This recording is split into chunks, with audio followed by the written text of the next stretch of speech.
Good morning, everyone. I'm Diana Scully, the Director of the Office of Elder Services. It is an honor to be here today. Thank you, Attorney General Rowe, and thank you, Commissioner Jordan, and thank you, Volunteers of America, for putting in the proposal that is helping to support this very important work. Thank you for understanding that elder abuse is on the rise everywhere in our state, and that we must respond. Thank you for understanding that a person's later years should never become another chapter in a family's history of abuse. Thank you for understanding that abuse hurts at any age. As the Director of the Office of Elder Services, on behalf of every older Mainer, thank you so much for your commitment to the Elder Justice Training Partnership. Together we can and we will make a difference. Together we can and we will protect Maine seniors from financial predators and violent abusers. We will continue our work to prevent domestic violence and sexual, physical, and emotional abuse. While each incidence of abuse has a complicated history, there actually are some rather simple threads or facts, basic facts, that run through all abuse. Here is one.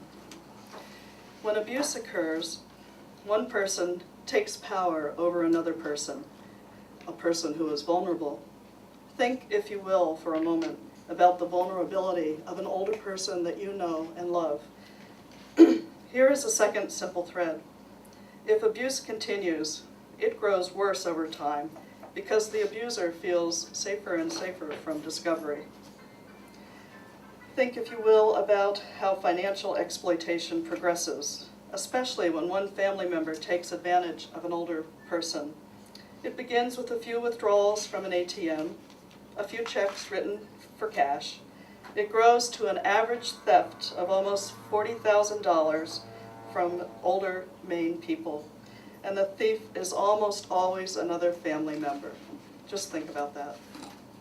And there is another thread and very sad fact running through the experience of abuse. Victims often suffer from premature death. An elder's time is already growing short, and when abuse takes the form of medication that is withheld, care neglected, or food that is taken away, then the final illness and death can occur even more quickly. These three threads help us to answer the question, what does it feel like to become a victim of abuse as you grow old? Abuse hurts at any age, and part of that hurt is the shock of abuse, because of course you expect something entirely different. You expect love, attention, caring, comfort, and companionship. You don't expect abuse. Abuse changes almost everything. For a person who is aging, abuse heightens awareness of her vulnerability. It triggers depression from his feelings of helplessness. It compounds her mental confusion that may already be occurring, and it utterly drains her strength and resilience that may already be flagging. All of these effects of abuse help make elders and abusers perfect target, and the natural conditions of aging tend to mask the symptoms of abuse. Think about all of this, and then you will understand why the Elder Justice Training Partnership is so vitally important, and why we are so fortunate to be one of the 10 states that has a funded partnership.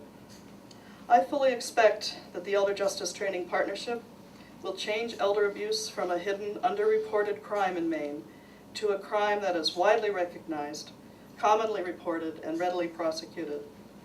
This is the ultimate change that we are collectively working toward.